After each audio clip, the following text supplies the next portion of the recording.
Pozdrav petaši. Završit ćemo ovaj tjedan ponavljanjem i vježbom. Dakle, danas nećemo raditi ništa novoga, samo ćemo si malo ponoviti znanje iz vrsta riječi. Ovaj tjedan smo radili pridjeve, malo smo se tu proširili znanje, međutim moramo ostati u formi i da nam u glavi ostanu i one ostale vrste riječi. Prije svega, podsjetit ću vas, riječ je skup slova ili glasova koji nešto znači. Dakle, riječ mora imati neko značenje, to nije samo skup glasova ili skup slova ili samo jedno slovo ili samo jedan glas, već toj skupini ili tom jednom glasu moramo pridati neko značenje i onda to zovemo riječ. U hrvatskom jeziku postoji 10 vrsta riječi. Riječi dijelimo po vrstama da bismo ih mogli lakše gramatički opisati, da bismo ih bolje shvatili i da bismo ih znali onda i pravilno upotrebljavati u jeziku. Dakle, ne učimo vrste riječi samo zato da bih ja bio sretan ili imao svoj posao i dobio svoju plaću, nego zbog toga što nam razumijevanje vrste riječi omogućava da i svoj jezik koristimo puno efikasnije. Dvije su grupe vrsta riječi, to smo napravili na početku 5. razreda. Imamo ovdje označene ove plave koje su nam promjenjive i ove crvene koje su nepromjenjive. Dakle, riječ može imati neki oblik i onda ga može promijeniti, a može ostati uvijek nepromijenjena. One koje ostaju nepromijenjene, koje ne mijenjaju oblik, su nepromjenjive riječi. To znamo, a promjenjive to su one koje se sastoje od osnova i nastavka. Od promjenjivih vrsta riječi mi znamo glagole, imenice, pridjeve, brojeve i zamjenice i njihove definicije ćete ponoviti kroz igricu koju sam vam napravio na WordWallu, koju ćete igrati. Daću vam link koji će biti ovdje ispod ovog filma, pa se možete za početak odigrati tu prvu igricu, jer pripremio sam 2 igrice. Prva će biti za ponavljanje definicija vrsta riječi, a druga će biti vježbanje baš na praktičnim primjerima. I od nepromjenjivih riječi, prilozi, prijedlozi, veznici, usklici i čestice. Probajte se prisjetiti, uvijek vam kažem, na ovom našem plakatu prilozi stoje uz glagole, prijedlozi stoje uz imenice. Kako je na plakatu, tako je i u praksi. Dakle, prilozi se prilažu glagolima, prijedlozi stoje uz imenice. I onda prilozi označavaju različite okolnosti glagolske radnje, a prijedlozi kazuju koji su odnosi među riječima, to jest među imenicama. Inače, prijedlozi ne moraju biti samo stavljeni ispred imenica, mogu stajati ispred pridjeva i brojeva i zamjenica, dakle ispred bilo kojih riječi koje su slične imenicama. To je osnovno. A onda ono što nam slijedi su te igre. Prvo ćete, molim vas, odigrati igru vrste riječi definicije. To će biti ova prva igrica koja je ispod videoklipa. Tu ćemo si probati malo posložiti u glavi definicije tih 10 vrsta riječi. To možete odigrati jedan put, 2 put, koliko vam je već potrebno da se malo u glavi složite definicije. Da biste onda odigrali igricu koja je vježba, dakle vrste riječi vježba, gdje ćete konkretno u nekoj rečenici pokušati odrediti vrstu riječi. Evo samo da pokažem kako izgledaju te igre. Dakle, kad si otvorite definicije, to vam je slično kao kod one igre iz književnosti. Imate rečenicu u kojoj su riječi ispremiješane, morate ih složiti po redu. Pa evo, imenice možemo zajednički riješiti. Dakle, veliko slovo će vam pokazati koja je riječ prvo rečenice, naravno. Imenice su, pretpostavljam, riječi, sad ne riječi, nego promjenjive riječi. Uvijek kod definicije vrste riječi prvo ćemo reći je li to promjenjiva ili nepromjenjiva vrsta riječi. I dalje znamo kojima imenujemo pojave, stvari i bića, i to je točno, međutim igrica je složena tako da ne mogu ja dati na odabir neki redoslijed. To je jedno ograničenje, ali to ćete vjerojatno bez problema riješiti. Znači bića, stvari i pojave. Bez obzira što je logično i drugčiji poredak. Dakle, morate baš po redu složiti dok vam nije sve točno. I onda dalje opet, dakle, glagoli su promjenjive i tako dalje. Dakle, ovo ste razumjeli. Riješite svih 10 vrsta riječi.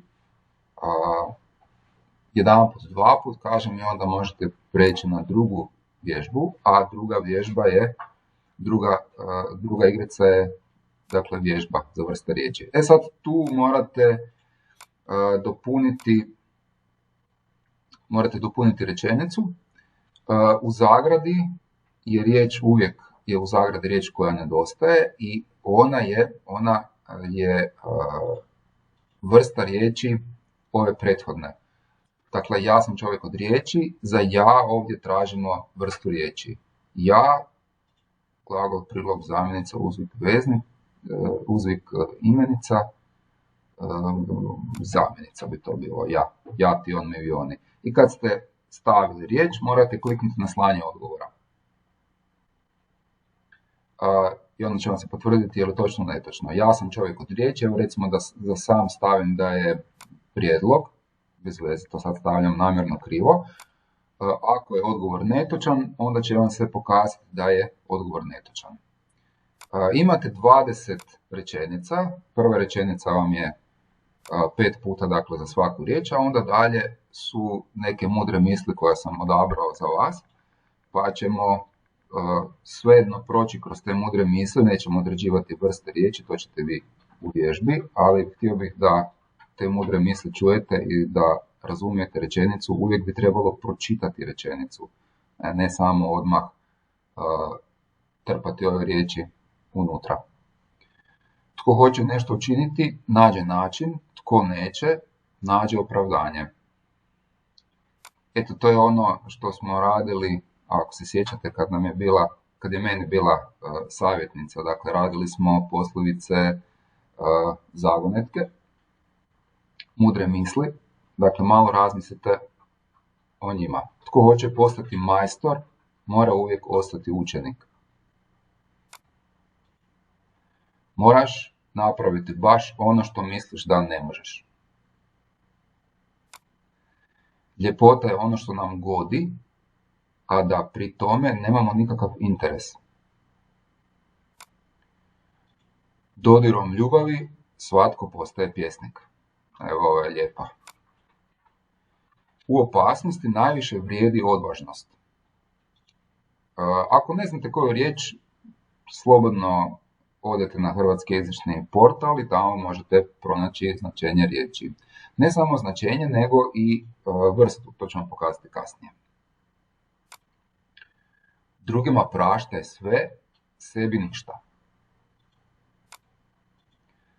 Cilj obrazovanja je stjecanje znanja o vrijednostima, a ne o činjenicama.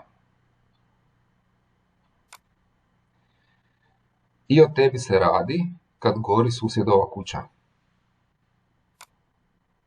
Opraštanje pomaže i onome tko oprašta i onome kome se oprašta.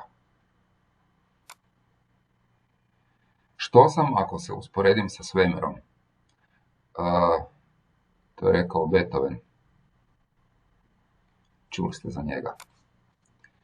Možeš jer trebaš. Evo, ovo je jedna vrlo jednostavna, a opet dobra. Pokušaj izvršavati svoje obaveze, pa ćeš saznati koliko vrijediš. Što god uspije zamisliti, to može i ostvariti. I posljednja, Bolje je voditi se plemenitošću nego slijepo slijediti svog učitelja. Bolje je voditi se plemenitošću nego slijepo slijediti svog učitelja. Dakle, i prema svojim učiteljima morate biti kritični, nemojte sve uzimati zdravo za gotovo. Imate svoju glavu. A što se tiče riječi koje ne znate, podsjećam vas, HJP, to je kratica za hrvatski jezični portal. Recimo možete napisati riječ, sad se više ne sjećam koja nam je bila manje poznata, ali recimo gledati, to ćemo naravno znati što znači, ali ono što nam je važno, dakle mi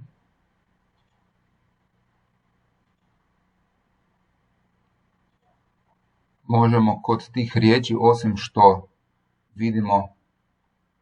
vidimo što ona znači, možemo pronaći izvedene oblike,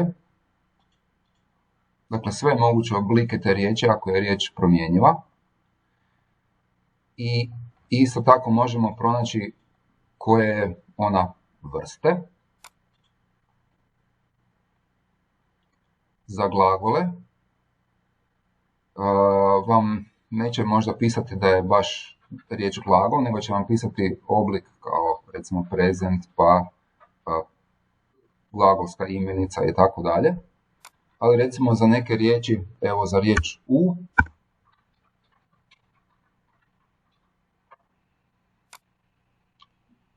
će vam pisati da je prijedlog, ako niste sigurni je li to prilog ili prijedlog, ili recimo za riječ prema, isto tako prijedlog, za riječ recimo ali,